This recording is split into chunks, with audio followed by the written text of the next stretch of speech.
Welcome to What's What with Heather Harris, the podcast for the fiercely hopeful. Here, we explore the lesser-known innovations, overlooked ideas, and hidden forces quietly shaping our human experience. I'm your host, Heather Harris. Let's find out what's what.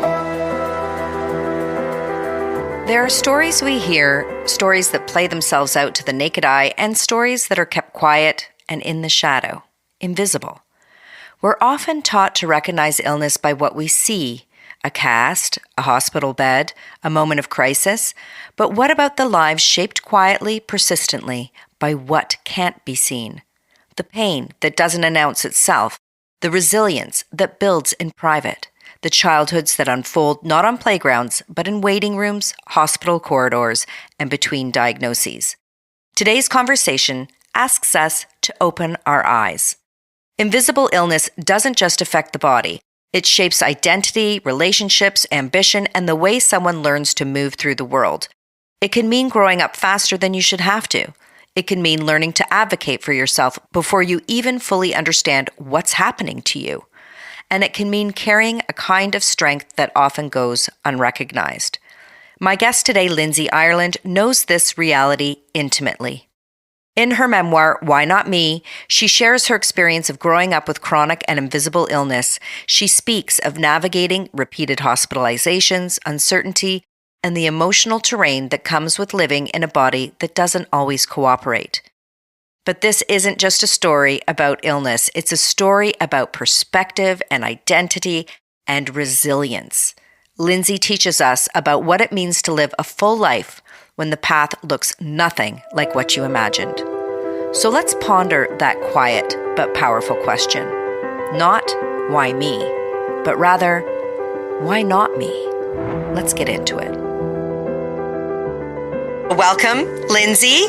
Perhaps we should start with your journey with chronic illness and how that motivated the writing of your recent memoir.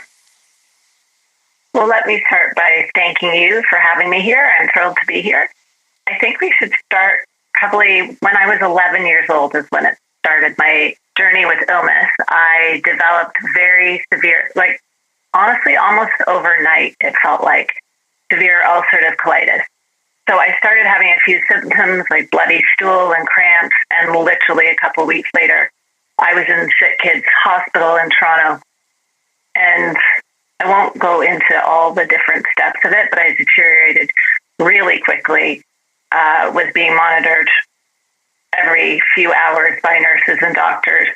And about 5 weeks later, I ended up with, the surgeon had to remove my colon, my large intestine, and I ended up with an ileostomy, which, for those of you who are listening who don't know, part of your small bowel is rerouted to the outside of your stomach, and your waste is evacuated that way into a bag on your stomach.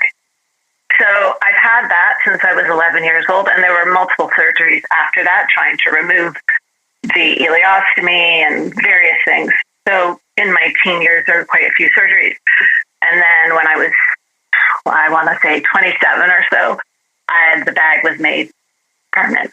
And then in my early-ish 30s, I started developing symptoms that were very confusing, tingling and weakness in my right hand and a little bit in my right leg.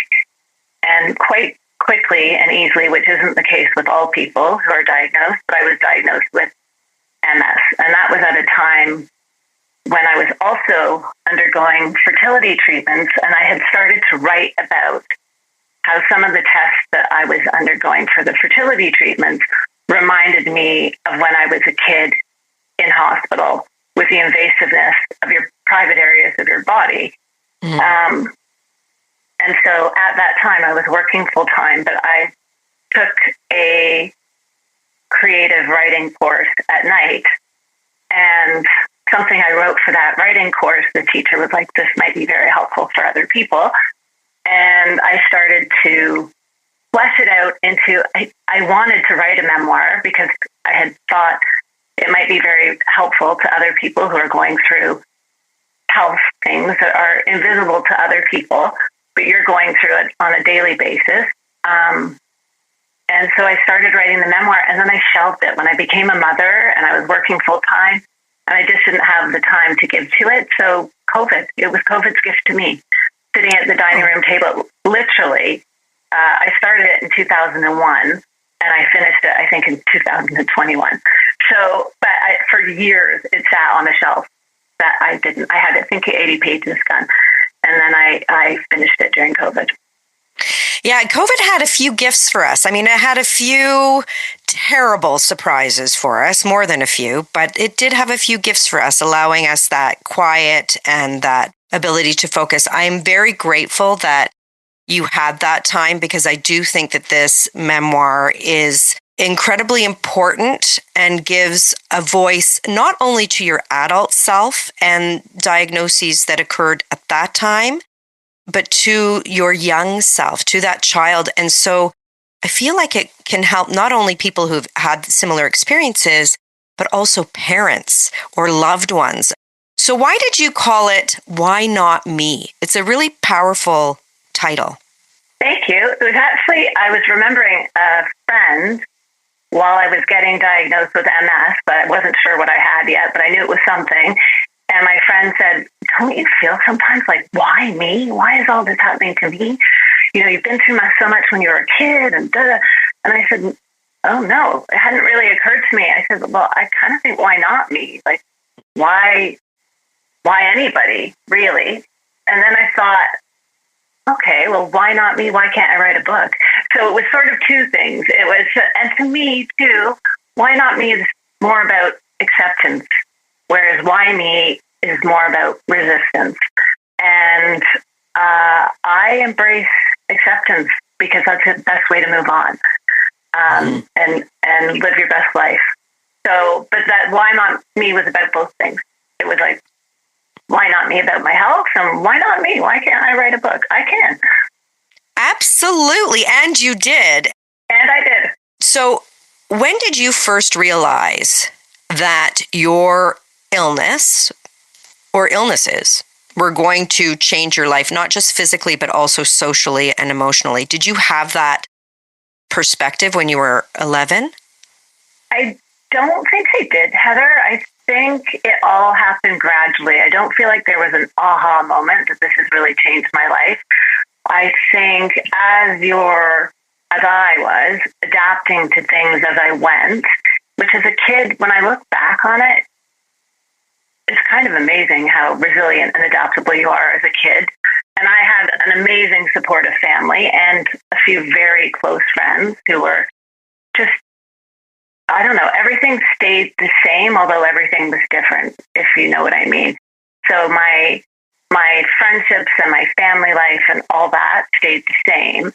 But, you know, physically, I had this ileostomy, which definitely took a knock. My self-esteem took a knock. Yeah. I think I felt a lot of shame about it. I didn't really realize all that until later, how much I had wanted to keep part of that private because I was embarrassed or ashamed. And I didn't ever feel like that with my MS all those years later. Quite different when you're like a preteen and you just want to fit in. You just want to be like everybody. Or I did anyway. I think most kids just want to be like everybody else, and I was most kids. So I should not speak for everybody, but that was me. And definitely most people hadn't even heard of an ileostomy. Whereas now in my life, if I talk about it, tons of people have heard about it or know somebody with one or someone in their family has one. And, you know, but back then, no. So there was never an aha moment, but I feel like it's a big part of who I am in that I'm probably from a very early age more empathetic to others. I certainly don't judge or feel uncomfortable around people who are going through hard things, which I have experienced a lot of people. It's very uncomfortable for them. And I don't judge them for that either, because I get that too. If you don't have experience with illness, or it doesn't even have to be physical illness, mental illness, or if you're not comfortable around people who are going through hard things, it's hard for the person who is uncomfortable, but it's also hard for the person who's experiencing the hard things. Yeah, most definitely it is. It's interesting that you experienced this at such a young age, and you say you were like most kids. I resonate with that too. At that age, preteen and teen, young adult, your differences, at least at that time in the 70s and the 80s, I think we're of the same vintage, your differences were always kept quiet. Everybody wanted to look the same, be the same, act the same, listen to the same music, all of that kind of thing. And so it's no surprise that, unfortunately, that there was shame associated with something that is, as you say, very, very common these days. So a difficult hurdle indeed. There's often grief associated with receiving a diagnosis. What did you have to grieve at that time? What did you have to grieve later in life when you received your MS diagnosis? And how did you find the resilience to move through that? I would say I wasn't grieving so much at the time when I was 11 about what I couldn't do. I could do most things. So I could no longer wear a bikini, which weirdly enough, that was hard for me, just having to choose swimsuits that to me looked, quote, old lady-ish, right? Yeah. That was, I would look at that time. It's funny when you talk about the time because things are so different now. Mm-hmm. When I look back at the 80s and we were all looking at our fashion magazines and it was all models and they all looked a certain way and everything. So I was looking through those magazines and I grieved my unmarred belly. Yeah. So it's not, so I did, but actively, I was still horseback riding. I was still, partaking in all my gym classes, swimming, playing tennis. I was very active. That didn't change. I probably couldn't have done contact sports, but that wasn't my thing. I didn't want to do football or anything like that anyway. So, but when I was diagnosed with MS, my perception of MS, again, was probably antiquated. So I originally thought I was destined to be disabled. Right. And I didn't know about that. I mean, they call aneurysmia a disability. I have never thought of it that way. When I read that, it always surprises me. But it is, right? I just don't define it that way for myself. So I was worried about losing my mobility. So it was more a fear than a grief at the beginning. Yeah. So I think part of learning to live with invisible illness is grieving the life that you thought you would have, but then finding how to make the life you do have happy and what you want and the best it can be. So I'm a big believer in just doing the best you can with what you've got. So, and then as I moved through it, it wasn't as disabling as I imagined it to be. Right. And often that's the way life is, right? We are very worried or fearful of an unknown, an uncertainty. And then as we move through it, and perhaps there's a level of acceptance that is needed before you realize, actually, this isn't the end of all that I know and love, as you might have feared in the beginning. Yes, I think that's right. And I immediately thought how I could do the best I could with it. So I got on the prescribed, traditional medicines that my neurologist, they gave me 4 to choose from, and I picked one and got on that right away because everything I read about it made it seem right. But then I also started practicing yoga, and I started doing acupuncture, and I changed my diet. So all these things, I took action so that I could have sort of substantiated hope. It wasn't just pulling hope out of the air. I was doing what I could to be more hopeful and find hope. Yeah, absolutely. And have a sense of agency over your own body when you could easily slip into that feeling of a lack of control when your body is doing something that you weren't expecting or is against your ideas of a healthy life. You could feel that loss of control. But when you're doing things like that for yourself, it's amazing. I've talked to other guests who have mentioned yoga and alternative methods of bringing health and calm and peace and hope into their lives. And I think that peaceful is very important to sometimes quiet my mind when a little bit of that fear slips in. So in general, I don't go around feeling fearful. And I keep doing whatever I can do to make my life the best I can. And I think I have a great life. Like, people might look at it and say, oh, you've got this. I don't look at it that way. It's me. It's my life, and it's a good life. I feel lucky in so many ways. Well, you live in gratitude. That's what it sounds like. You live with a grateful heart. Gratitude to me is everything, Heather. The older I get, I see people who are lacking gratitude, and if you genuinely feel grateful for what you have, I think it's extremely powerful. I feel like gratitude is one of the very most important things. I really do. I have to agree with you 100%.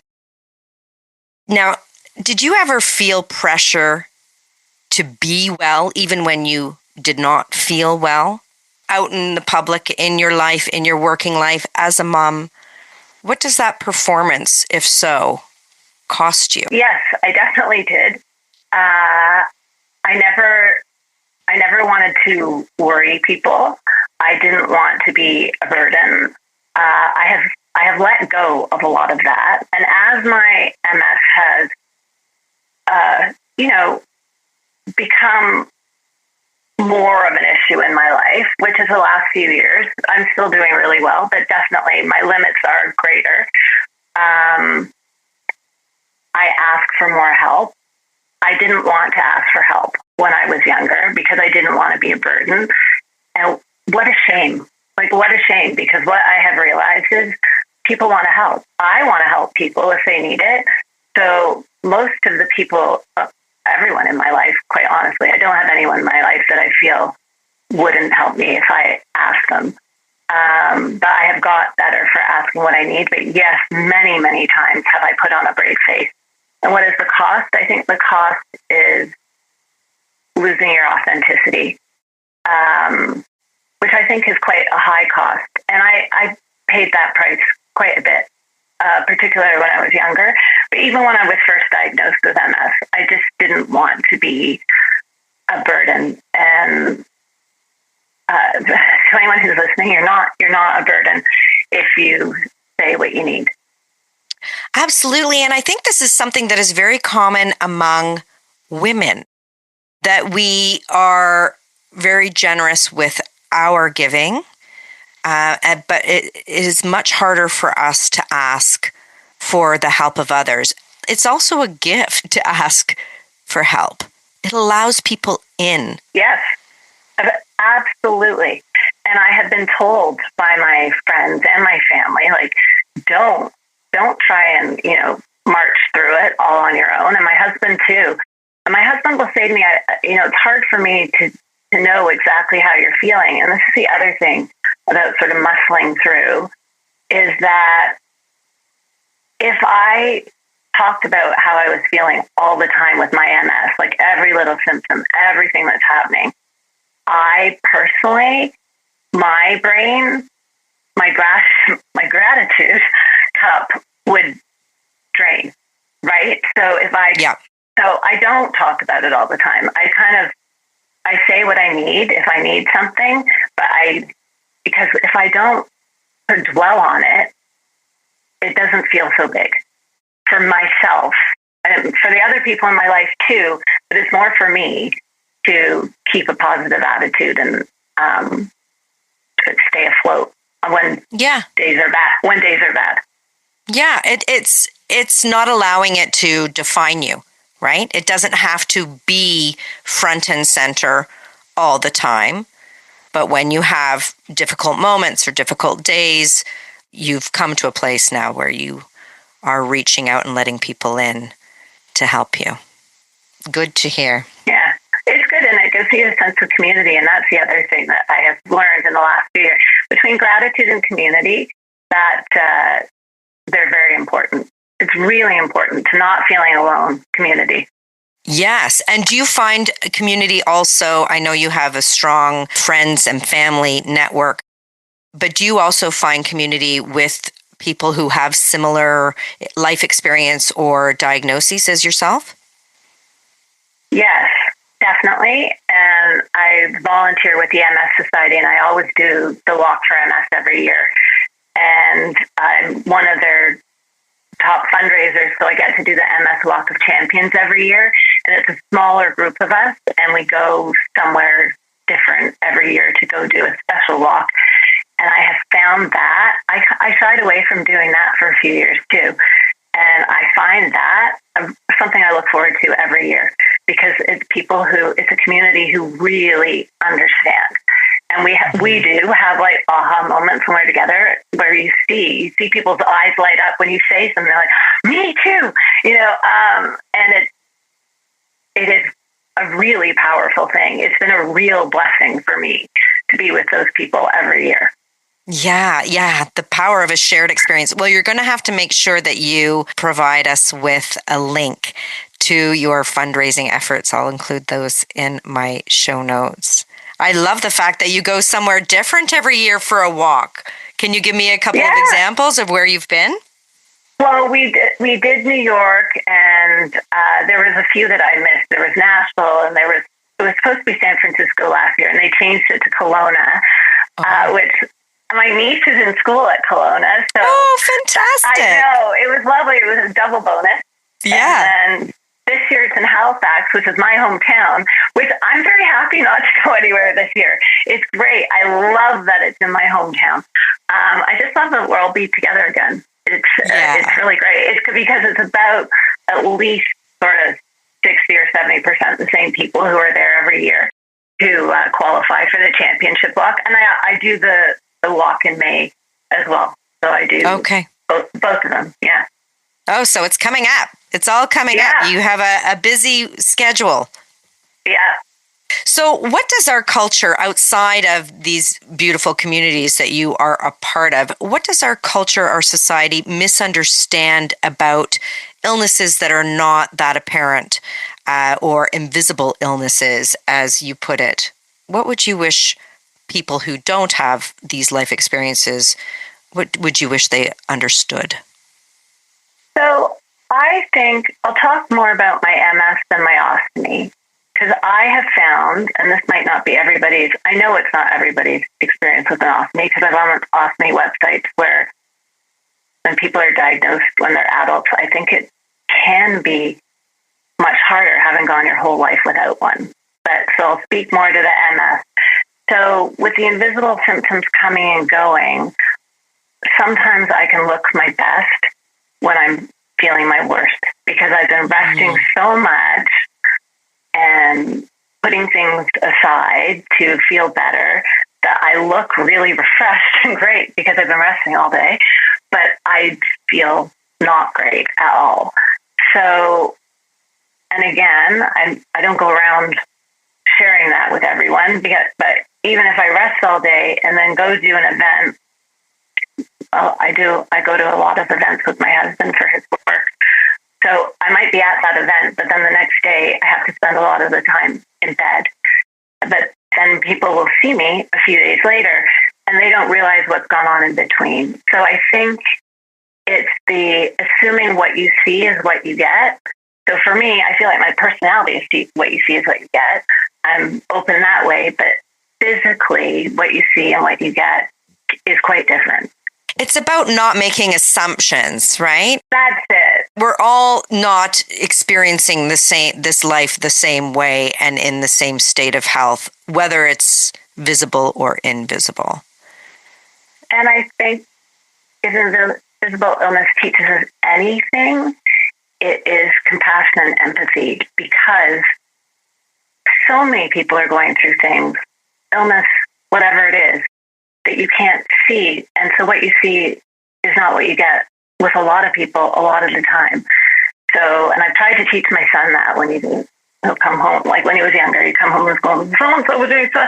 I said, but you don't know what's going on in his life, right? Exactly. So, doesn't mean you like being around it. I'm not telling you that you have to, put yourself in a situation when you're around it, but have some compassion for possibly that person is going through things that you don't know about, that you're unaware of. Yeah, that's a lesson I think that we all should internalize in every aspect of our life, whether it's, considering that somebody might be struggling with health or mental health issues.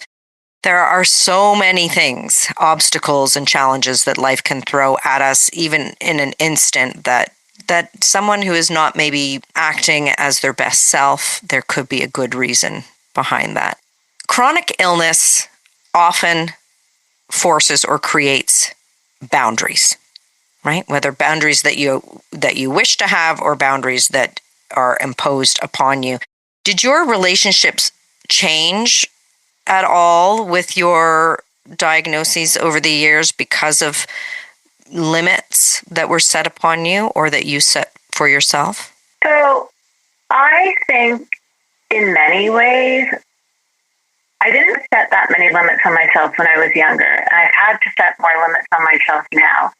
And if nothing else, setting those limits now and saying no more to things that I don't feel I can do, it's made me feel like my relationships are more authentic, and I've gained a trust.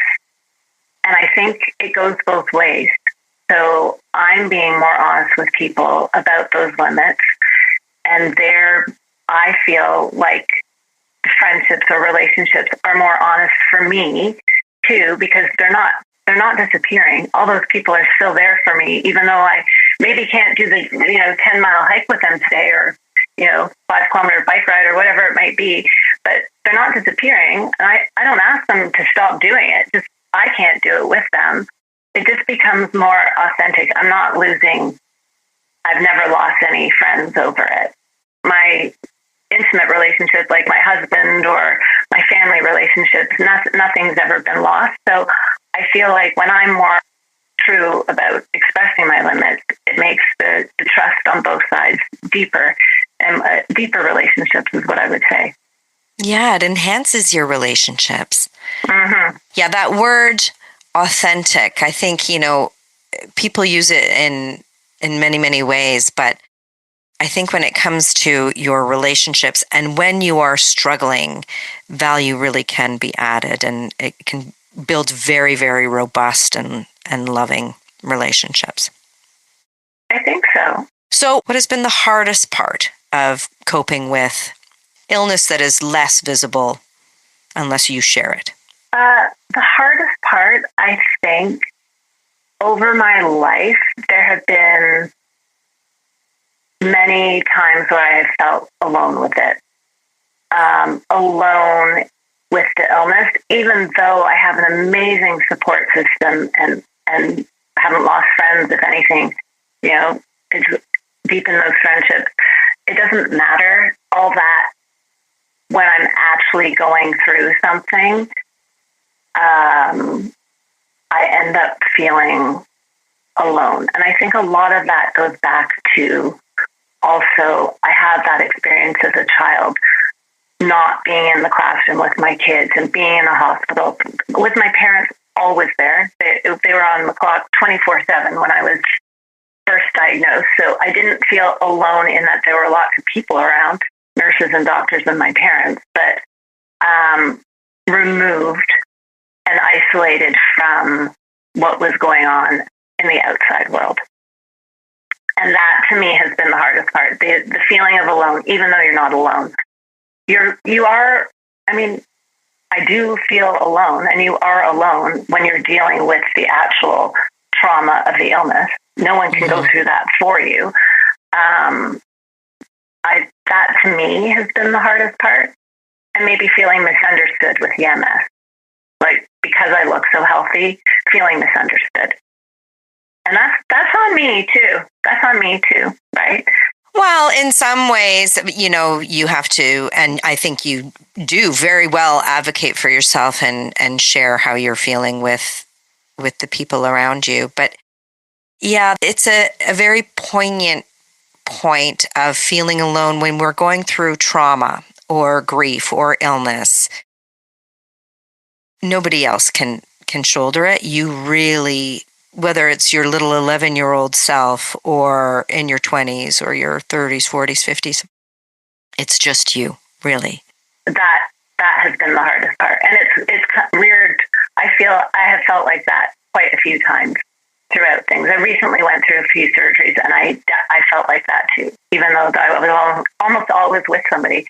But that fear of when you're going into the operating room, or you're on your own. You are alone, right? That is unnerving feeling. I don't know how to put it. It is. It is unnerving. And I'm just, as we're talking, I'm just trying to think, do you have any coping mechanisms that help you sort of ground yourself and give you a little bit more strength when you are feeling so alone and in those moments that are quite terrifying, really? They are terrifying. And yes, I do. I picture myself in a happy place, which for me is horseback riding. So I picture like my favorite horseback riding day. I usually choose my one. That I have a couple now, but and I can go there and I can smell the smells, and I really focus on that. Otherwise, I picture the ocean because that's also my happy place. I like lakes and oceans. I like real sort of freshwatery type things, and it calms me and it brings me to something I love and feelings of happiness and joy, and it works for me. I play mind games like that. I don't want to say regularly, but in situations like that, I definitely do.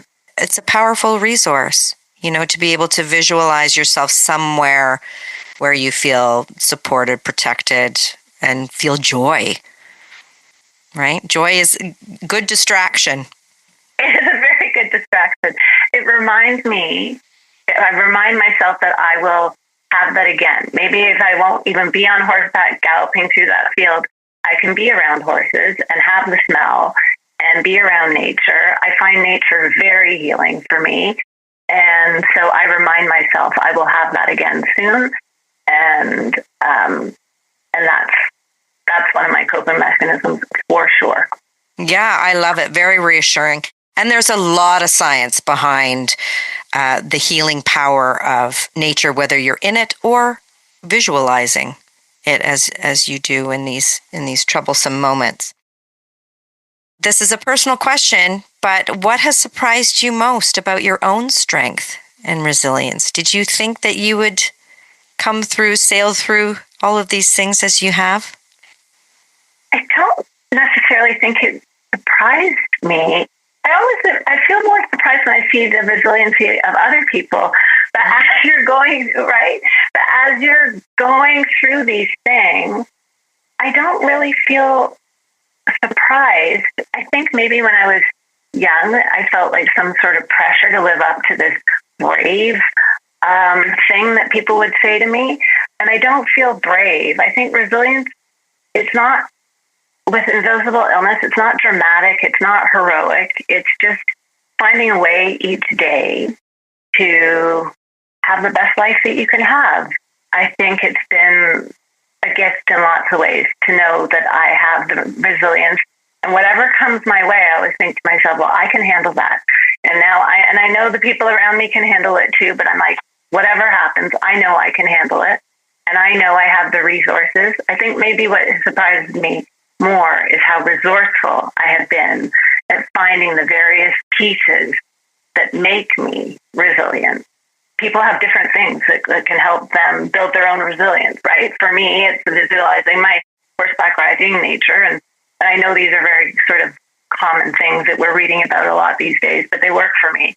And that's the way I'm built. But whatever works for you, and you can build your own resilience. And I think the resourcefulness of finding those things as I was going through it, but I had great role models. I had my parents were like that.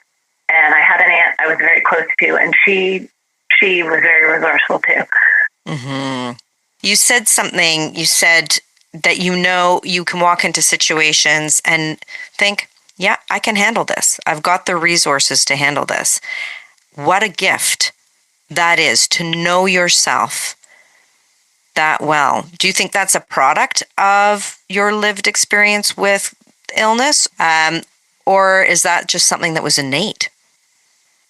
I think it's both. I was never really quite sure about that. So I feel like the illness has sort of narrowed my world in some ways and then broadened it in others.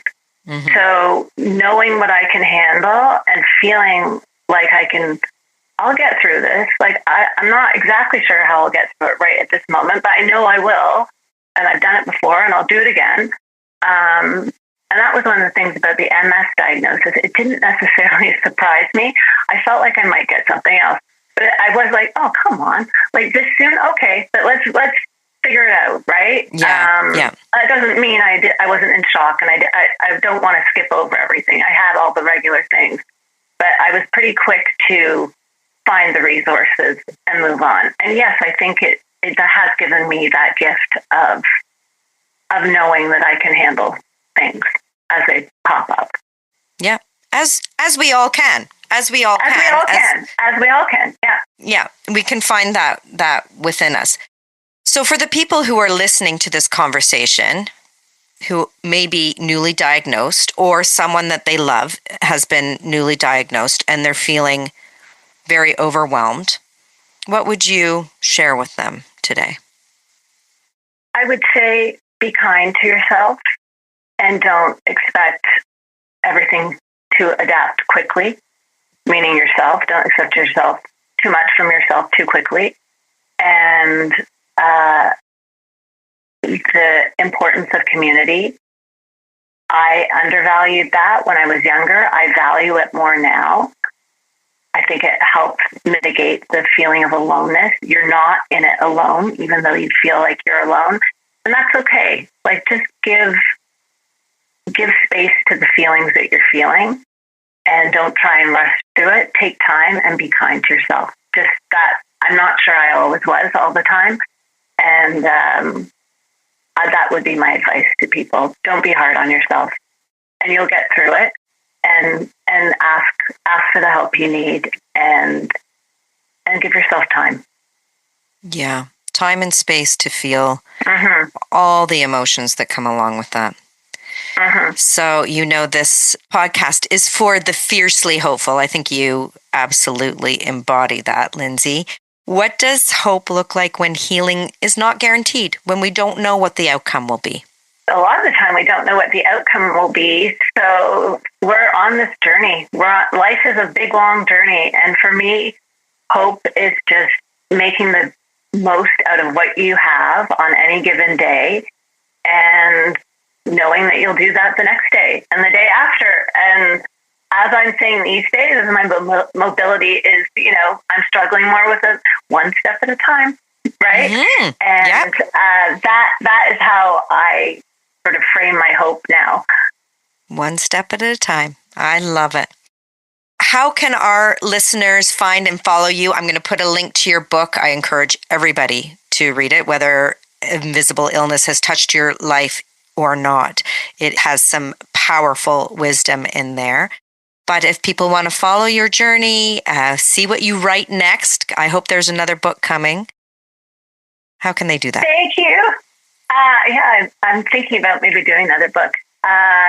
So I'm on Instagram, Lindsay_likes to write. Okay. And I'm on Facebook, and then I've got my blog at lindsayIreland.com. Okay, fantastic. Well, I'll put the links in the show notes. Lindsay, The book was fantastic. I will be sharing it widely. And this conversation, as I expected, has been very inspirational and heartwarming and offers a lot of practical and hopeful advice for our listeners out there. I'm very grateful. Thank you, Heather, so much. Thank you for joining me on What's What with Heather Harris. If you enjoyed this conversation, please follow, rate, and share the show. It helps others find their way here, because the more the merrier. The future is something that we influence and imagine together. I'm Heather Harris, and until next time, stay curious and stay fiercely hopeful.